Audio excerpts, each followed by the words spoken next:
Nós estamos de volta para continuar a estudar a Palavra de Deus no Evangelho de São Mateus, capítulo 6, verso 26, onde Jesus disse que eu, em lugar de estar ansioso, preocupado com comida, preocupado com contas, com multas, você foi multado, não tinha dinheiro para pagar, né? com tantas outras coisas, tem gente que se preocupa com coisas que ainda não aconteceram, que poderiam acontecer.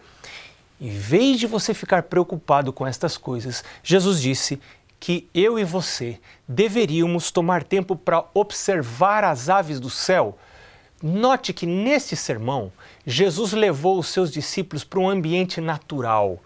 Jesus gostava dos ambientes naturais em oposição aos artificiais. Sempre Jesus procurava falar a seus discípulos em meio à natureza. E é para estes lugares que eu devo procurar levar a minha família.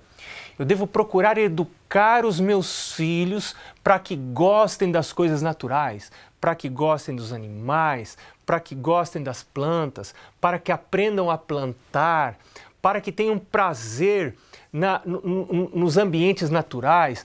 Quando você vai viajar de férias, você prefere visitar as coisas que os homens fizeram ou você aproveita as férias para aproximar os seus filhos de Deus e leva seus filhos para visitar as coisas que Deus fez e vincula estas coisas agradáveis, essas experiências agradáveis em meio à natureza, a Deus que proveu tudo aquilo?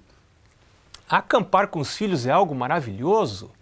Quando a gente está em meio à natureza, a gente deve falar da criação. E no primeiro bloco, eu estava falando sobre essas duas grandes correntes de pensamento que existem no nosso mundo hoje.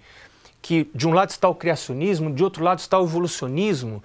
No criacionismo, nós que estudamos a Bíblia, que cremos na Bíblia, cremos em um Deus, uma mente superior, uma mente inteligente que criou todas as coisas com propósito e de propósito. Nada apareceu por acaso. Você nasceu não porque seu pai e sua mãe se conheceram e porque por um acaso o espermatozoide do seu pai encontrou com o óvulo da sua mãe e você apareceu. Não! A palavra de Deus diz que Deus viu você antes de você nascer. Ele é o Criador de todas as coisas. Ele é o Criador do universo. Ele tem propósito para a sua vida. Mas as pessoas que acreditam no evolucionismo, elas acham que estão soltas nesse mundo à mercê dos seus próprios esforços. A Bíblia não diz que nós não devemos nos esforçar, e já vamos ver isso daqui a pouco. Mas o evolucionismo prega que cada um precisa brigar, lutar, correr atrás do seu próprio destino, porque não tem ninguém por você. É você com você. E então vem as lutas, vem as guerras. Por trás de toda guerra existe, quase toda guerra, existe um pensamento evolucionista. É o mais forte tentando acabar com o mais fraco. Esse é um pensamento evolucionista. Hitler tinha um pensamento evolucionista. Assim pensava Hitler. Na luta das espécies, ganha o mais forte, o mais fraco perde.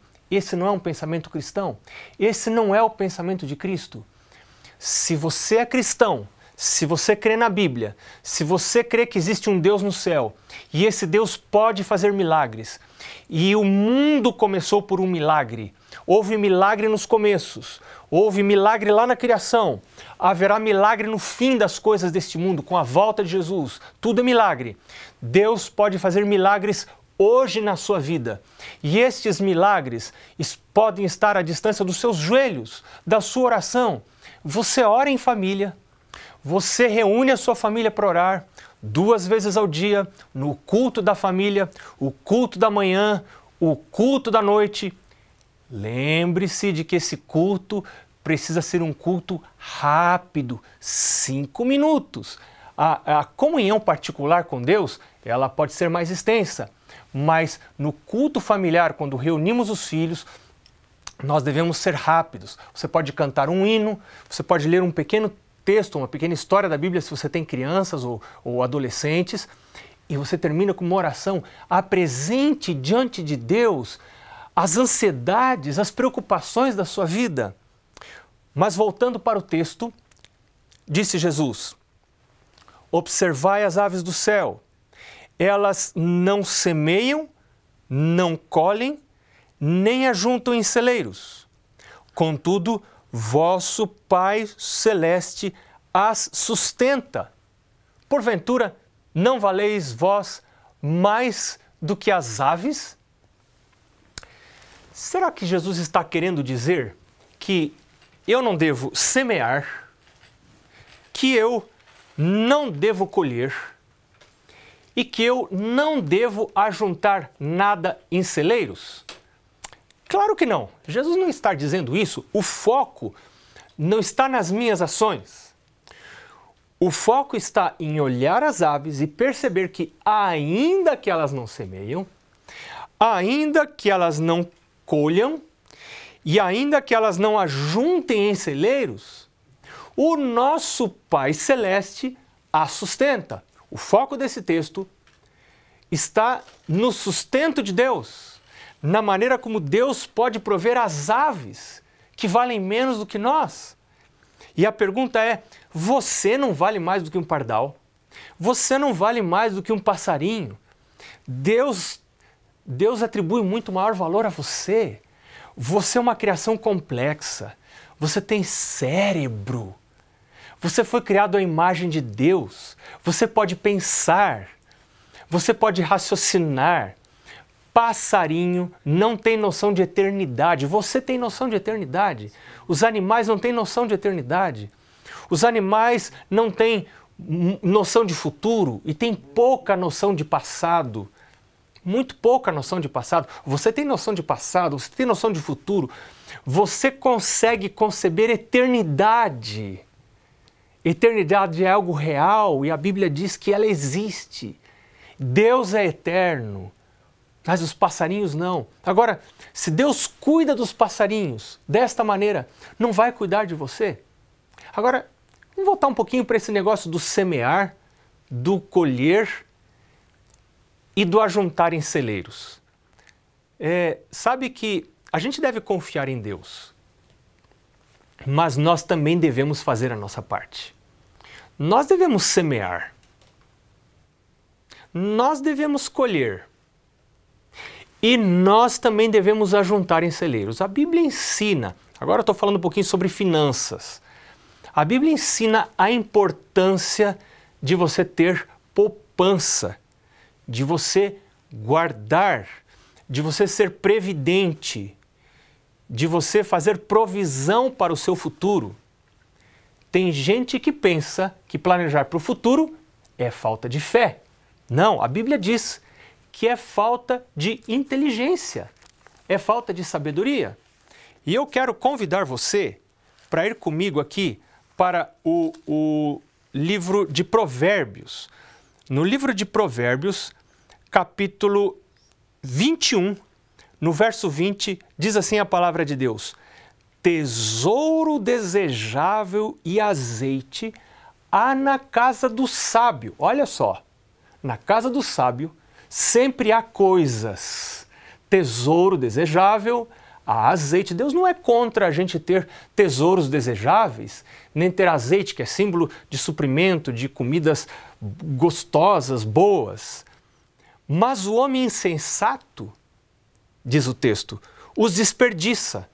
Uma outra tradução mais livre, muito interessante desse verso, diz que o homem insensato gasta tudo o que ganha. Então você vê, o homem sábio economiza, sempre tem coisas boas na sua casa. Mas o homem insensato gasta tudo que ganha. E eu fico me perguntando, que tipo de homem sou eu? Eu sou o sábio, na casa de quem sempre existem coisas, porque ele é previdente, ele sabe guardar, ele economiza, ele prevê o futuro, ele provê para o futuro, melhor dizendo, ele guarda para o futuro, ele economiza, ele poupa. Ele não pensa, não, Deus me cuida, então eu vou gastar tudo agora, eu vou viver o aqui e agora. É a vida da cigarra. Lembra a cigarra e da formiga? Por falar em formiga, lá no final do livro de Provérbios, no capítulo 30, Deus fala de 4 coisas das mais sábias da terra, e entre elas estão as formigas, que Deus diz que é um povo fraco mas no verão guarda a sua comida. E aí ele diz, vai você ter com a formiga, vai observar a formiga. Note que em Mateus, onde nós estávamos agora há pouco, Jesus diz para nós olharmos os passarinhos. Mas lá no livro de Provérbios ele diz, vai olhar para a formiga. Porque no verão a formiga trabalha, lá em casa tem um monte de saúva que estão terminando com muitas folhas, mas elas estão trabalhando. Claro que elas estão atrapalhando alguma coisa que eu tenho plantado lá, mas elas estão trabalhando. É provisão. Estou provendo para o futuro. E nós devemos olhar para os animais e aprender com a natureza.